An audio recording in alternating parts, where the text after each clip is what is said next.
Hello guys, అందరికీ welcome. ఈరోజు మనం ఒక కేరళ ఫుడ్ ఐటమ్ ఎలా చేయాలో చూడబోతున్నాం. అది పుసుక్కో ఫసక్కో కాదండో, చక్క పురుక్. జెడ్ షుడ్ బి స్లైడింగ్ అనమాట.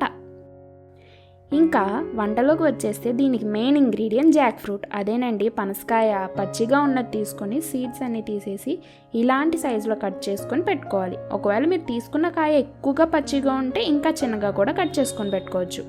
ఇంకా ఒక మిక్సర్ జార్లోకి ఒక కప్ తురిమిన కొబ్బరి, కారంకి సరిపడా పచ్చిమిర్చి, ఒక 3 to 4 వెల్లుల్లిపాయలు, ఒక చిన్న సైజు ఉల్లిపాయ కట్ చేసి వేసుకోండి.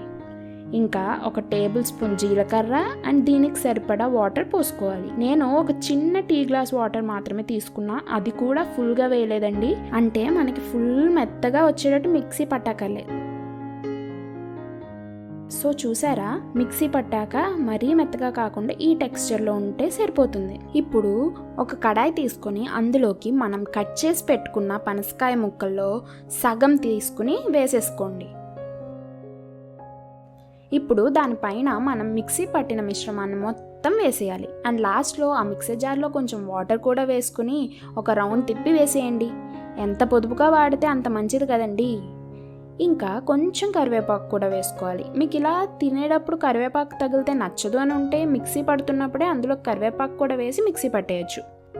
ఇంకా కరివేపాకు పైన మిగిలిన ముక్కలు కూడా వేసేయండి. ఇప్పుడు రుచికి తగ్గ ఉప్పు, 1 టీ స్పూన్ పసుపు అండ్ 1 టేబుల్ స్పూన్ ధనియాల పొడి వేసేసి మూత పెట్టేసి స్టవ్ వెలిగించేయండి. స్టవ్ మీడియం ఫ్లేమ్లో ఉన్నట్టు చూసుకోండి. మధ్యలో కావాలంటే ఒక 6 to 7 minutes అయ్యాక మూత తీసి చూడొచ్చు. అప్పటికి ఏం అవ్వదు, కచ్చాపచ్చగానే ఉంటుంది. మొత్తం అంతా ఒక్కసారి మిక్స్ చేసి మళ్ళీ మూత పెట్టేయండి. ఇక్కడ నా కడాయి సైడ్లో చూసారా ఎలా ఉందో? అది పోవాలంటే ఏం చేయాలో ఎవరికైనా తెలిస్తే కమెంట్ చేయండి గాయస్. ఇంకా ఒక 10 to 15 minutes అయ్యాక ఓపెన్ చేస్తే అన్ని ముక్కలు బాగా ఉడికి ఇలా మెత్తగా అవుతుంది. ఇంకా స్టవ్ ఆఫ్ చేసి సర్వింగ్ ప్లేట్లోకి తీసుకుని తినేయడమే. ఇది చికెన్ కర్రీలో నంచుకొని తింటే ఉంటుంది మామ టేస్ట్ సూపర్ అండి. అబ్బో, జాక్ ఫ్రూట్తో చేసిన ఐటమే కదా, దేనితో తిన్నా స్వీట్గానే ఉంటుంది అనుకుంటారేమో. అస్సలు కాదు, మనం పచ్చిది తీసుకుంటాం అండ్ ఆల్సో మిర్చి అన్నీ వేస్తాం కదా, అన్ని ఫ్లేవర్స్ తెలుస్తూ సూపర్ ఉంటుందండి. ఇంకా ఏం చూస్తున్నారు? సబ్స్క్రైబ్ చేసుకోవడానికా? కింద ఉంటుంది కదా, క్లిక్ చేసేసి వెళ్ళి ట్రై చేయండి. బాయ్.